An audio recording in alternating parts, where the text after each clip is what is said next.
ನಮಸ್ಕಾರ ಮಕ್ಕಳೇ, ಇದು ವಿಜ್ಞಾನ ಕನ್ನಡ ಮಾಧ್ಯಮ 7ನೇ ತರಗತಿ ಭಾಗ 1 ಅಧ್ಯಾಯ 1 ಸಸ್ಯಗಳಲ್ಲಿ ಪೋಷಣೆ. ಈ ಪಾಠವನ್ನು ನಾವು ಇವತ್ತು ಕೂಲಂಕಷವಾಗಿ ಚರ್ಚಿಸ್ತಾ ಹೋಗೋಣ. ಇಲ್ಲಿ ಪಾಯಿಂಟ್ಸ್ ಮಾಡಿದ್ದೀನಿ. ಈಗ ಜೀವಿಗಳು ಅಂತ ಇದೆ. ಜೀವಿಗಳು ಅಂದರೆ ಜೀವ ಇರತಕ್ಕಂಥ ಎಲ್ಲ ಜೀವಿಗಳು, ನಾವು, ನೀವು, ಸಸ್ಯಗಳು, ಪ್ರಾಣಿಗಳು ಎಲ್ಲ ಸೇರಿ ಜೀವಿಗಳು ಅಂತ. ಇವೆಲ್ಲರಿಗೂ ಆಹಾರ ಅವಶ್ಯಕ. ಆಹಾರ ಬೇಕೇ ಬೇಕು. ಎಲ್ಲ ಜೀವಿಗಳಿಗೂ ಆಹಾರ ಬೇಕೇ ಬೇಕು. ಈ ಆಹಾರದಲ್ಲಿ ಪೋಷಕಗಳು ಇದ್ದಾವೆ.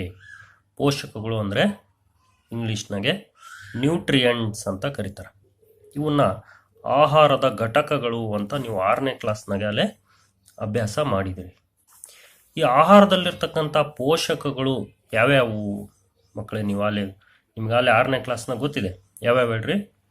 ಕಾರ್ಬೋಹೈಡ್ರೇಟ್, ಪ್ರೋಟೀನ್, ಕೊಬ್ಬು, ವಿಟಮಿನ್ ಮತ್ತು ಖನಿಜಗಳು.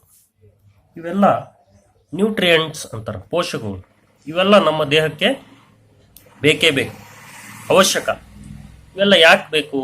ನಮ್ಮ ದೇಹಕ್ಕೆ ಯಾಕೆ ಬೇಕು ಹೇಳ್ರಿ? ಇವು ದೇಹ ನಿರ್ಮಾಣಕ್ಕೆ. ಅಂದರೆ ನಮ್ಮ ದೇಹ ಬೆಳೀತತ್ತಲ್ವ. ನೀವು ಸಣ್ಣ ಮಕ್ಕಳಿಂದ ದೊಡ್ಡ ಮಕ್ಕಳಾಗಿದ್ದೀರಲ್ವ, ದೊಡ್ಡರಾಗಿದ್ದೀರಿ ಅಂದರೆ ಬೆಳೀತತ್ ನಮ್ಮ ದೇಹ ನಿರ್ಮಾಣಕ್ಕೆ. ಹಾನಿಗೊಳಗಾದ ದೇಹದ ಭಾಗಗಳ ದುರಸ್ತಿಗೆ ಅಂದರೆ ರಿಪೇರಿಗೆ. ನಾವೆಲ್ಲನ ಬಿದ್ದಾಗ ಗಾಯಗಳಾಗ್ತವೆ, ಅಲ್ಲಿ ಹೊಸ ಜೀವಕೋಶಗಳು ಹುಟ್ಟಬೇಕಲ್ವ. ಅದಕ್ಕೋಸ್ಕರ ನಮಗೆ ಈ ಪೋಷಕಗಳು ಬೇಕು. ಆಮೇಲೆ ಜೈವಿಕ ಕ್ರಿಯೆಗಳಿಗೆ ಬೇಕಾದ ಶಕ್ತಿ. ಜೈವಿಕ ಕ್ರಿಯೆಗಳಂದ್ರೇನು? ಉಸಿರಾಟ, ಜೀರ್ಣಕ್ರಿಯೆ, ಚಲನೆ, ಇವೆಲ್ಲ ಮಾಡೋದಕ್ಕೆ ನಮಗೆ ಶಕ್ತಿ ಬೇಕು. ಹಂಗಾಗಿ ಈ ನ್ಯೂಟ್ರಿಯೆಂಟ್ಸು ಅಥವಾ ಪೋಷಕಗಳು ಅತ್ಯವಶ್ಯಕ ನಮಗೆ. ಈ ಜೀವಿಗಳಿಗೆ ನಿಮ್ಗಾಲೇ ಗೊತ್ತಿರೋ ಹಾಗೆ ಆಹಾರ ಬಹಳ ಅವಶ್ಯಕತೆ ಇದೆ. ಎಲ್ಲ ಜೀವಿಗಳಿಗೂ ಆಹಾರ ಬೇಕೇ ಬೇಕು, ಸಸ್ಯಗಳಾಗಲಿ ಪ್ರಾಣಿಗಳಾಗಲಿ. ಸಸ್ಯಗಳು ಆಹಾರವನ್ನು ತಾವೇ ತಯಾರಿಸ್ಕೊಳ್ತವೆ, ತಮ್ಮ ಆಹಾರವನ್ನು ತಾವೇ ತಯಾರಿಸ್ಕೊಳ್ತವೆ. ಪ್ರಾಣಿಗಳು ತಮ್ಮ ಆಹಾರವನ್ನು ತಾವೇ ತಯಾರಿಸಿಕೊಳ್ಳಲಾರವು. ಇವು ತಮ್ಮ ಆಹಾರವನ್ನು ತಾವೇ ತಯಾರಿಸ್ಕೊಳ್ಳಲ್ಲ. ಇವು ಪ್ರಾಣಿಗಳು ಇವು ಎಲ್ಲಿಂದ ಆಹಾರವನ್ನು ಪಡ್ಕೊಳ್ತವೆ? ಸಸ್ಯಗಳಿಂದ ಆಹಾರವನ್ನು ಪಡ್ಕೊಳ್ತವೆ. ಈಗ ಕೆಲವು ಪ್ರಾಣಿಗಳು ನೇರವಾಗಿ ಸಸ್ಯಗಳನ್ನು ತಿಂದು ಬದುಕ್ತವೆ. ಉದಾಹರಣೆ ಕುರಿ, ಮೇಕೆ, ಜಿಂಕೆ, ಇವೆಲ್ಲ ಪ್ರತ್ಯಕ್ಷವಾಗಿ ನೇರವಾಗಿ ಸಸ್ಯಗಳನ್ನು ತಿಂದು ಬದುಕ್ತವೆ. ಇನ್ನು ಪರೋಕ್ಷವಾಗಿ ಸಸ್ಯಗಳನ್ನು ಅವಲಂಬಿಸಿರುವ ಯಾವುವು? ಆ ಸಸ್ಯಗಳನ್ನು ತಿಂದು ಬದುಕ್ತಕ್ಕಂಥ ಪ್ರಾಣಿಗಳನ್ನು ಕೊಂದು ಅವು ಮಾಂಸವನ್ನು ತಿಂದು ಬದುಕ್ತವೆ. ಅಂಥ ಪ್ರಾಣಿಗಳು ಕೂಡ ಸಸ್ಯಗಳನ್ನೇ ಅವಲಂಬಿಸ್ತವೆ. ಯಾಕೆ ಅಂದರೆ ಸಸ್ಯಗಳು ತಿಂದು ಬದುಕೋ ಪ್ರಾಣಿಗಳನ್ನು ಇವು ತಿಂದು ಬದುಕ್ತವೆ. ಹೀಗೆ ಜೀವಿಗಳಲ್ಲಿ ಸಸ್ಯಗಳು ತಮ್ಮ ಆಹಾರವನ್ನು ತಾವೇ ತಯಾರಿಸ್ಕೊಳ್ತವೆ, ಪ್ರಾಣಿಗಳು ತಮ್ಮ ಆಹಾರವನ್ನು ತಾವೇ ತಯಾರಿಸ್ಕೊಳ್ಳೋದಿಲ್ಲ. ಇವು ಆಹಾರಕ್ಕಾಗಿ ಬೇರೆ ಸಸ್ಯಗಳನ್ನು ಅವಲಂಬಿಸಿದವೆ, ಅಂದರೆ ಸಸ್ಯಗಳನ್ನು ಅವಲಂಬಿಸಿದವೆ. ಈಗ ಪೋಷಣಾ ವಿಧಾನಗಳು, ಸಸ್ಯಗಳಲ್ಲಿ ಪೋಷಣಾ ವಿಧಾನಗಳು ಅಂತ. ಈಗ ಮುಖ್ಯವಾಗಿ ಪೋಷಣೆ ಅಂದ್ರೇನು ಅಂತ ತಿಳ್ಕೊಳ್ಳೋಣ. ಪೋಷಣೆ ಅಂದ್ರೇನು? ಒಂದು ಜೀವಿಯು ಆಹಾರ ಪಡೆಯುವ ಮತ್ತು ದೇಹದಲ್ಲಿ ಅದನ್ನು ಬಳಸಿಕೊಳ್ಳುವ ವಿಧಾನವೇ ಪೋಷಣೆ, ನ್ಯೂಟ್ರಿಷನ್ ಅಂತ ಕರೀತಾರೆ. ಈಗ ಸಸ್ಯಗಳು ತಮ್ಮ ಆಹಾರವನ್ನು ತಾವೇ ತಯಾರಿಸ್ಕೊಳ್ತವೆ, ಅಂದರೆ ಆಹಾರವನ್ನು ಪಡೆಯೋ ವಿಧಾನ ಇದು. ಹೆಂಗೆ ತಯಾರಿಸ್ಕೊಳ್ತವೆ? ತಮ್ಮ ಸುತ್ತಲಿನ ಪರಿಸರದಲ್ಲಿ ಏನೇನು ಸಿಗುತ್ತದೆ? ನೀರು, ಕಾರ್ಬನ್ ಡೈಆಕ್ಸೈಡ್, ಖನಿಜಗಳು, ಕಚ್ಚಾ ವಸ್ತುಗಳು. ಇವೆಲ್ಲ ಕಚ್ಚಾ ವಸ್ತುಗಳು. ಇವು ಆಹಾರ ತಯಾರಿಸೋದಕ್ಕೆ ನೀರು, ಕಾರ್ಬನ್ ಡೈಆಕ್ಸೈಡ್, ಖನಿಜಗಳು ಇವನ್ನ ತಮ್ಮ ಸುತ್ತಮುತ್ತಲಿನ ಪರಿಸರದಿಂದ ಪಡೆದು ತಮ್ಮ ಆಹಾರವನ್ನು ತಾವೇ ತಯಾರಿಸ್ಕೊಳ್ತವೆ. ಇದೇ ಪೋಷಣೆ. ತಮ್ಮನ್ನು ತಾವು ಪೋಷಣೆ ಮಾಡ್ಕೊಳ್ಳೋದು ಅಂದರೆ ಆಹಾರವನ್ನು ಪಡೆಯೋದು ಮತ್ತು ಅದನ್ನು ದೇಹದಲ್ಲಿ ಬಳಸಿಕೊಳ್ಳುವ ವಿಧಾನವೇ ಪೋಷಣೆ. ಪೋಷಣೆ ಅಂದರೆ ಗೊತ್ತಾಯ್ತಾ? ಪೋಷಣೆ ಅಂದ್ರೆ ಏನು ಅಂತ ಕೇಳಿದಾಗ, ಒಂದು ಜೀವಿಯು ಆಹಾರ ಪಡೆಯುವ ಮತ್ತು ಅದನ್ನು ದೇಹದಲ್ಲಿ ಬಳಸಿಕೊಳ್ಳುವ ವಿಧಾನವೇ ಪೋಷಣೆ. ಪೋಷಣೆಯಲ್ಲಿ 2 ವಿಧ. ಯಾವ್ಯಾವು? ಸ್ವಪೋಷಿತ ಪೋಷಣೆ, ಪರಪೋಷಿತ ಪೋಷಣೆ. ಆಟೋಟ್ರೋಪಿಕ್ ನ್ಯೂಟ್ರಿಷನ್, ಹೆಟಿರೋಟ್ರೋಪಿಕ್ ನ್ಯೂಟ್ರಿಷನ್. ಆಟೋ ಅಂದ್ರೇನು? ಸ್ವಂತ. ಟ್ರೋಫೋಸ್ ಅಂದರೆ ಪೋಷಣೆ, ಸ್ವಂತ ಪೋಷಣೆ. ಈಗಾಗಲೇ ಹೇಳ್ದಂಗೆ ಸಸ್ಯಗಳು ತಮ್ಮ ಆಹಾರವನ್ನು ತಾವೇ ತಯಾರಿಸ್ಕೊಳ್ತಾವಲ್ಲ, ಈ ಪೋಷಣೆಯನ್ನು ಸ್ವಪೋಷಿತ ಪೋಷಣೆ ಅಂತಂದೇಳಿ ಕರೀತಾರೆ. ಸಸ್ಯಗಳು ತಮ್ಮ ಆಹಾರವನ್ನು ತಾವೇ ತಯಾರಿಸಿಕೊಳ್ಳೋದ್ರಿಂದ ಸಸ್ಯಗಳನ್ನು ಸ್ವಪೋಷಕಗಳು, ಆಟೋಟ್ರೋಪ್ಸ್ ಅಂತ ಕರೀತಾರೆ. ಹಾಗಾದರೆ ಸ್ವಪೋಷಕಗಳು ಅಂತಂದೇಳಿ ಯಾವನ್ನ ನಾವು ಕರಿತೀವಿ? ಸಸ್ಯಗಳನ್ನು ನಾವು ಸ್ವಪೋಷಕಗಳು ಅಂತ ಕರಿತೀವಿ. ಪರಪೋಷಕಗಳನ್ನು ಅಂತಂದೇಳಿ ಯಾವುದನ್ನ ಕರಿತೀವಿ? ಪ್ರಾಣಿಗಳನ್ನ ಕರಿತೀವಿ. ಪರಪೋಷಕಗಳು ಅಂತಂದೇಳಿ ನಾವು ಯಾವುದನ್ನ ಕರಿತೀವಿ? ಪ್ರಾಣಿಗಳನ್ನ ಮತ್ತು ಇತರ ಜೀವಿಗಳು, ಅಂದರೆ ತಮ್ಮ ಆಹಾರವನ್ನು ತಾವೇ ತಯಾರಿಸಿಕೊಳ್ಳದೇ ಇರತಕ್ಕಂಥ ಜೀವಿಗಳನ್ನು ನಾವು ಪರಪೋಷಕಗಳು ಅಂತ ಕರಿತೀವಿ. ಪರ ಅಂದರೆ ಬೇರೆ, ಹೆಟಿರೋ ಅಂದರೆ ಇತರೆ, ಬೇರೆ. ಬೇರೆಯ ಆಹಾರ, ಬೇರೆಯವರ ತಯಾರಿಸಿರ್ತಕ್ಕಂಥ ಆಹಾರವನ್ನ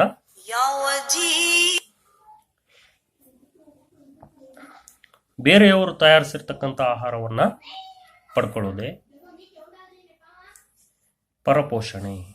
ಹೆಟಿರೋಟ್ರೋಪ್ಸ್ ಪರಪೋಷಕಗಳು ಯಾರಂಗಾರೆ?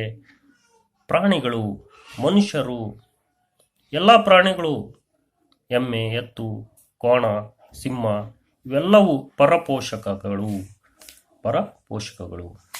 ಈಗ ನಿಮ್ಮ ಪುಸ್ತಕದಲ್ಲಿ 1ನೇ ಪೇಜ್ನಲ್ಲಿರ್ತಕ್ಕಂಥದ್ದನ್ನು ಇಷ್ಟೊತ್ತು ನಾವು ಹೇಳಿದ್ವಿ. ಪೋಷಣೆ ಅಂದ್ರೇನು ಅಂತ ಹೇಳಿದ್ವಿ. ಒಂದು ಜೀವಿಯು ಆಹಾರ ಪಡೆಯುವ ಮತ್ತು ದೇಹದಲ್ಲಿ ಅದನ್ನು ಬಳಸಿಕೊಳ್ಳುವ ವಿಧಾನವೇ ಪೋಷಣೆ ಅಂತ ಹೇಳಿದ್ವಿ. ಪೋಷಣೆ ವಿಧಗಳು: ಸ್ವಪೋಷಿತ ಪೋಷಣೆ, ಪರಪೋಷಿತ ಪೋಷಣೆ. ಸಸ್ಯಗಳಲ್ಲಿ ಸ್ವಪೋಷಿತ ಪೋಷಣೆ ನಡೀತದೆ. ಈಗ ಇಲ್ಲಿ ಪಹಲಿ ಪ್ರಶ್ನೆ ಕೇಳ್ತಾಳೆ. ಕಾರ್ಬನ್ ಡೈಆಕ್ಸೈಡ್, ನೀರು ಮತ್ತು ಖನಿಜಗಳಿಂದ ನಮ್ಮ ದೇಹವು ಸಸ್ಯಗಳಂತೆ ಏಕೆ ಆಹಾರವನ್ನು ತಯಾರಿಸಲಾರದು ಎಂಬುದನ್ನು ತಿಳಿಯಲು ಪಹಲಿ ಬಯಸುತ್ತಾಳೆ. ಅದಕ್ಕೆ ಉತ್ತರ ಇಲ್ಲಿ ಮುಂದೆ ಬರ್ತಾ ಇದೆ. ಸಸ್ಯಗಳೇ ಯಾಕೆ ಆಹಾರ ತಯಾರಿಸ್ತವೆ? ಸಸ್ಯಗಳಂತೆ ನಾವ್ಯಾಕೆ ಪ್ರಾಣಿಗಳು ಆಹಾರ ತಯಾರಿಸೋಕೆ ಸಾಧ್ಯವಿಲ್ಲ ಅಂತ ಪಹಲಿ ಪ್ರಶ್ನೆ ಕೇಳ್ತಾಳೆ. ನೆಕ್ಸ್ಟ್ ಇಲ್ಲಿ ಕೆಲವು ಪ್ರಶ್ನೆಗಳಿದಾವೆ ನೋಡಿ. ಸಸ್ಯಗಳಲ್ಲಿ ಆಹಾರವನ್ನು ತಯಾರಿಸುವ ಕಾರ್ಖಾನೆಗಳು ಎಲ್ಲಿ ನೆಲೆಗೊಂಡಿವೆ? ಈಗ ಮನೆಯಲ್ಲಿ ಆಹಾರ ತಯಾರಾಗೋದೆಲ್ಲಿ? ಕಿಚನ್ ರೂಮಲ್ಲಿ. ಹಂಗೆ ಸಸ್ಯಗಳಲ್ಲಿ ಆಹಾರ ತಯಾರಾಗುತ್ತಲ್ಲ, ಅದು ಯಾವ ಭಾಗದಲ್ಲಿ ತಯಾರಾಗುತ್ತೆ? ಏನು ಬೇರಿನಲ್ಲಿ ತಯಾರಾಗುತ್ತೋ, ಕಾಂಡದಲ್ಲಿ ತಯಾರಾಗುತ್ತೋ, ಎಲೆಯಲ್ಲಿ ತಯಾರಾಗುತ್ತೋ, ರೆಂಬೆಗಳಲ್ಲಿ ತಯಾರಾಗುತ್ತೋ, ಎಲ್ಲಿ ಹೂವಿನಲ್ಲಿ ತಯಾರಾಗುತ್ತೋ? ಆಹಾರವು ಸಸ್ಯದ ಎಲ್ಲ ಭಾಗಗಳಲ್ಲಿಯೂ ತಯಾರಿಸಲ್ಪಡುತ್ತದೆಯೇ ಅಥವಾ ಕೆಲವು ಭಾಗಗಳಲ್ಲಿ ಮಾತ್ರವೇ? ಸಸ್ಯಗಳು ತಮ್ಮ ಸುತ್ತಮುತ್ತಲಿನಿಂದ ಕಚ್ಚಾ ವಸ್ತುಗಳನ್ನು ಹೇಗೆ ಪಡೆದುಕೊಳ್ಳುತ್ತವೆ? ಅವುಗಳನ್ನು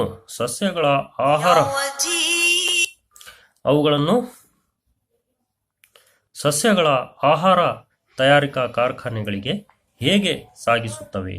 ಇಷ್ಟೆಲ್ಲ ಪ್ರಶ್ನೆಗಳಿಗೆ ಈಗ ಮುಂದೆ ಉತ್ತರ ಬರ್ತಾ ಹೋಗುತ್ತೆ. ಈಗ ಮೊದಲಿಗೆ ಏನಪ್ಪ ಅಂದರೆ ದ್ಯುತಿ ಸಂಶ್ಲೇಷಣೆ. ಈ ಒಂದು ಪದ ನಿಮಗೆ ಯಾವತ್ತೂ ನೆನಪಿರಬೇಕು.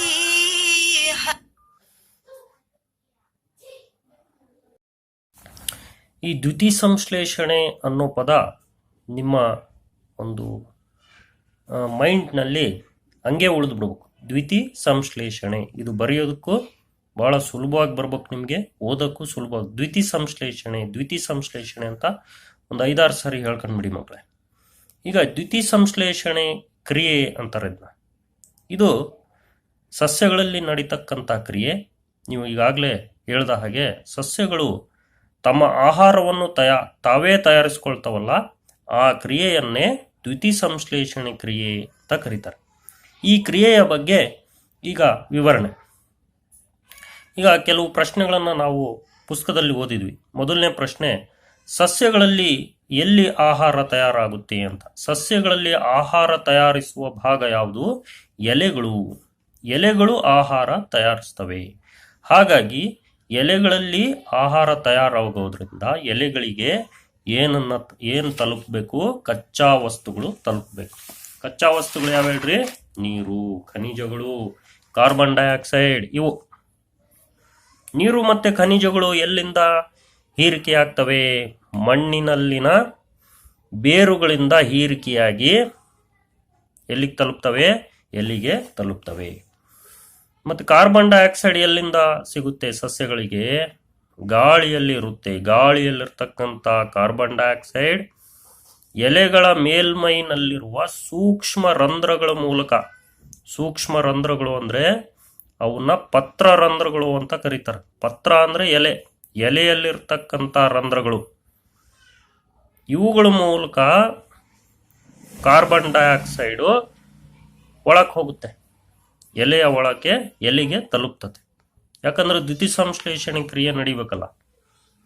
ಇಲ್ಲಿ ಪತ್ರರಂಧ್ರಗಳ ಸುತ್ತ ಕೂಡ ಕಾವಲು ಕೋಶಗಳಿವೆ.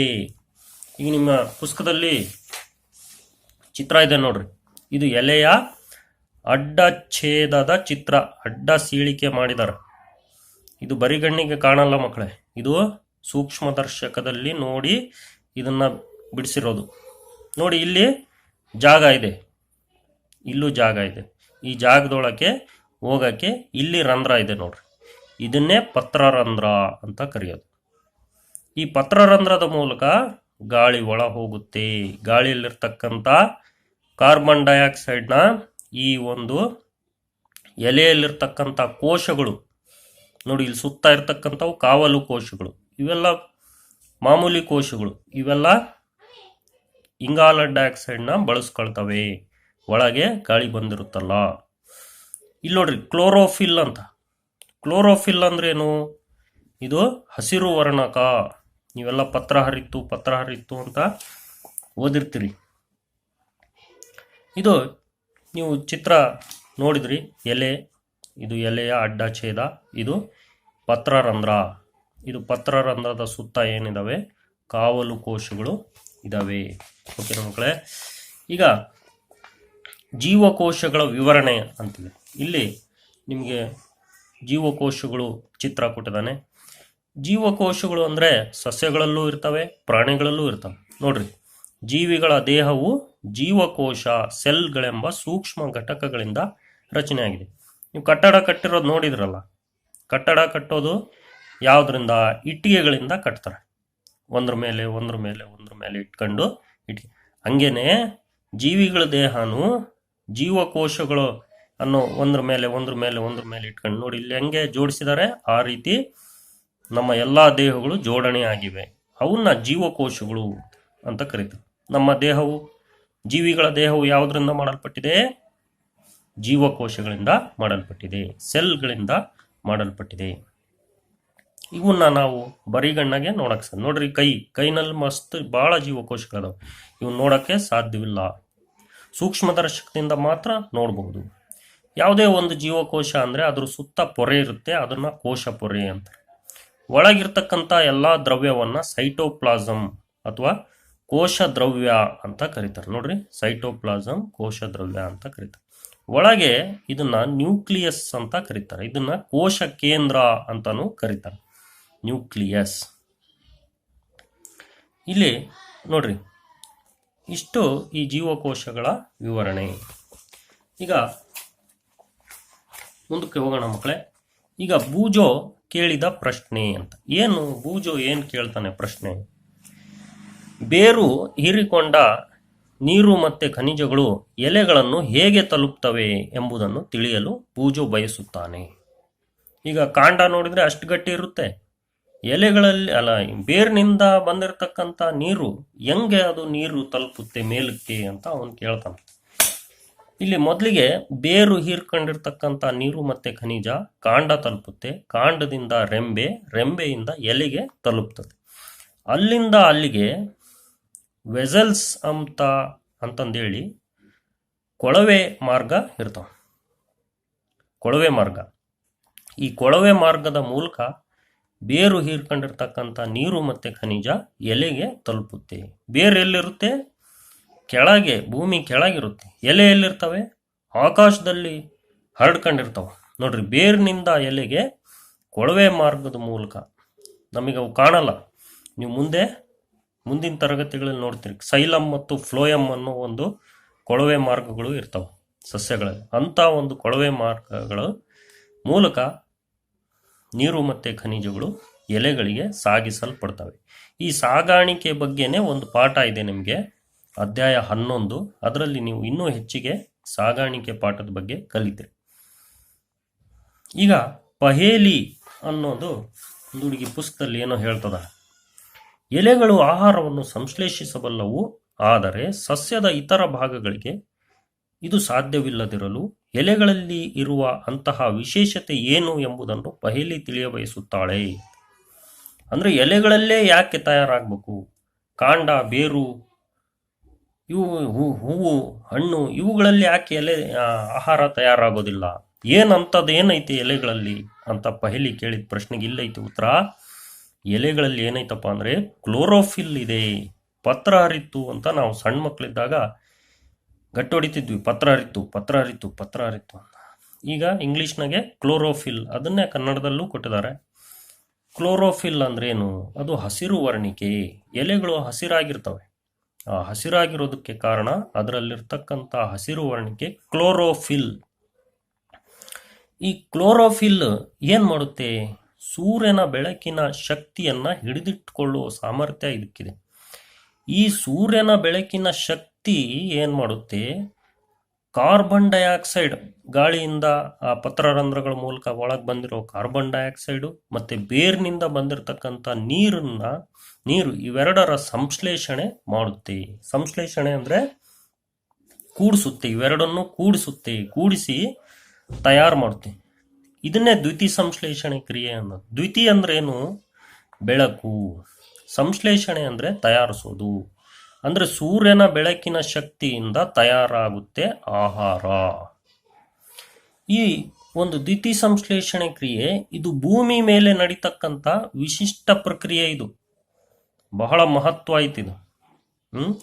ಈ ಪ್ರಕ್ರಿಯೆಯಲ್ಲಿ ಏನಾಗುತ್ತೆ? ಸೌರಶಕ್ತಿ ಅಂತಕ್ಕಂಥದ್ದು, ಸೂರ್ಯನ ಶಕ್ತಿ ಆಹಾರದ ರೂಪದಲ್ಲಿ ಸಂಗ್ರಹ ಆಗುತ್ತದೆ.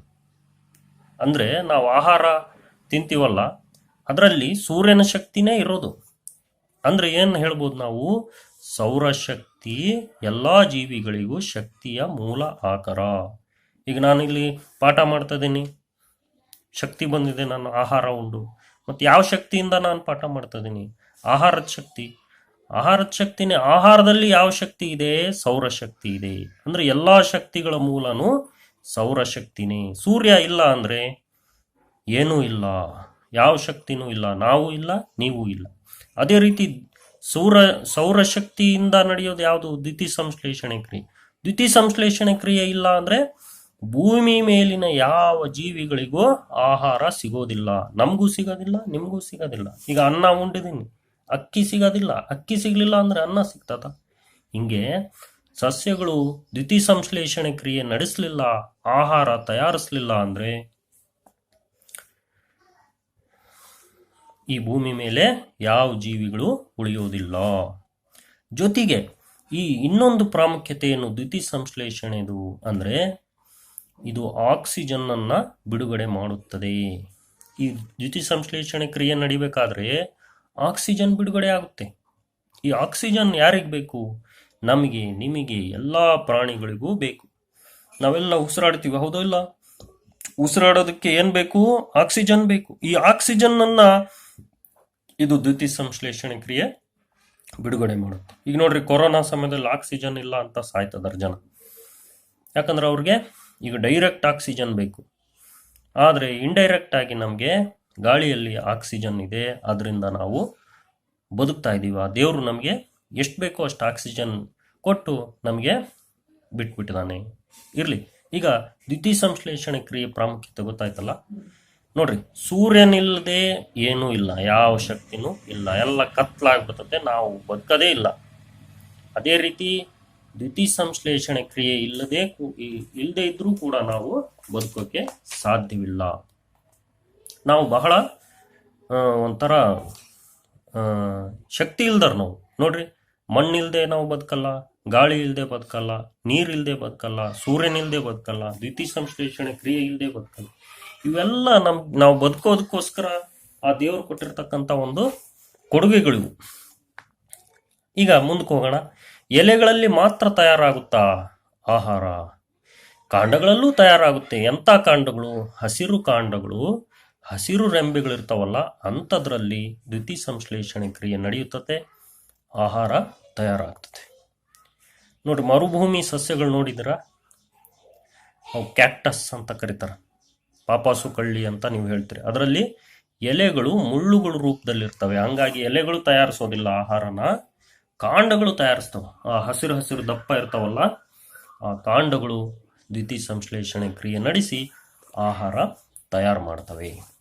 ಈ ದ್ಯುತಿ ಸಂಶ್ಲೇಷಣೆ ಕ್ರಿಯೆಯನ್ನು ತೋರಿಸ್ತಕ್ಕಂಥ ಸಮೀಕರಣ ಇದು.